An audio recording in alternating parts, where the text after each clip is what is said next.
O Señor sexa convosco. Lectura do Santo Evanxeo segundo Xoán. Naquel tempo díxolles Xesús aos seus discípulos: non vos agoniedes, crede en Deus e máis crede en min. Na casa do meu Pai hai moitas moradas. Doutro xeito, teríavos dito que vos ia arranxar un lugar.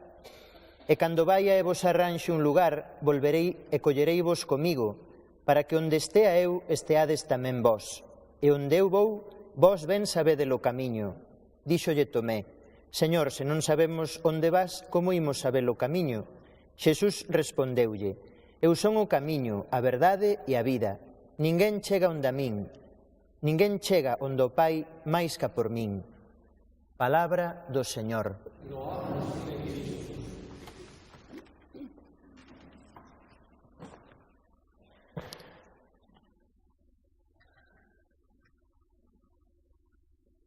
Imos comezar con unha análise do Día dos Defuntos. Fíxense, aquí, con esta pequena forma de cadaleito, aunque, bueno, un cadaleito para un play de Famóvil, que aquí non colle ninguén así de carne e oso, non? Pero temos a representación do que hasta onde chega a nosa vida cos ollos humanos. Un lugar donde nos depositan e ou ben nos enterran ou nos poñen nun nicho. Pero como ben me decía ahora un da televisión, digo, oye, pero eso ademais dun cadaleito parece un cofre. E a min serviume, porque se o abrísemos, os que temos a fe e os que levamos o bautismo dentro de nós, poderíamos abrir e ao mellor atopábamos vida, que é o que vamos a pedir hoxe por todos os nosos irmáns que falleceron antes ca nós. Hoxe na palabra do Señor, fíxense como intenta a nosa sociedade tapar a morte. Ambientador, para que se tape, para que non nos moleste, que non cheire. Pero iso non é a solución. A solución ven da man do noso Señor Xesucristo, pola vida eterna que Él nos trae. A palabra de hoxe é rica precisamente nesas mensaxes. A primeira lectura, dunha forma moi riquiña, decía: temos culpas, encontro miseria, a debilidade da morte, pero o Señor é bo. Decía unha vez unha persona comigo así medio de broma: Manuel, aínda agradezo a veces pecar. Digo, como me dices eso? Sí, porque eso me fai ver que Dios é misericordioso e bo comigo, e así teño esperanzas na vida eterna. Bueno, pois se o ves desa maneira, aínda menos mal, non estás equivocado. Na segunda lectura encontrábamos esa vida nova. Cando un se bautiza, esta vez esquecémolo, mira que o repetimos moitas veces na Santa Misa, introdúcesenos a vida do Señor, esa resurrección que Él nos trouxo, ese novo xeito de vivir. O cascarón de fora non vai ser igual, seguramente, vai estar transformado tamén.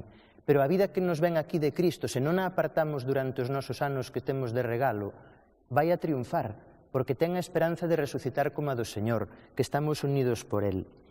É como a auga pode estar nun cubo, solidamente, como nós vivir na terra, ou a auga pode estar nun depósito de vapor, como están nas nubes, porque é outro xeito na resurrección o que nos espera. E o Evanxelio danos a esperanza de que hai moitas moradas. Que bonito é pensar que hai moitos camiños para ir ao ceo. Antiguamente pensaban que o mellor só había un. Non, tes que ser un monxe, tes que ser un tal, con esa vida rigorosa de oración, de ascetismo, non sei que.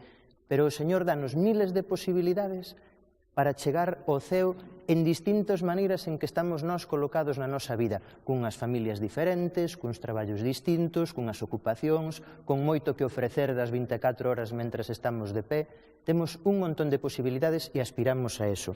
E hoxe temos que tamén pedir moito, porque iso é solidaridade da boa, polos nosos irmáns defuntos. Cantos traballiños pasaron os que van diante nosa, e canto lle debemos probablemente. Pois é unha cousa apropiada, piadosa, rezar por todos eles, non vos esquezades.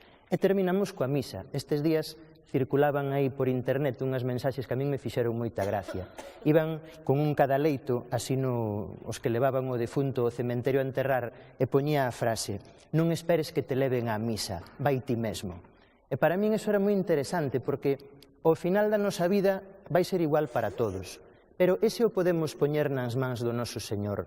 Ese podemos estar como tocando a porta do ceo na Eucaristía, que é onde máis cerquiño vamos a ter, e Él nos contacta con esa ansia de vida eterna e cos nosos irmáns que xa partiron para lá.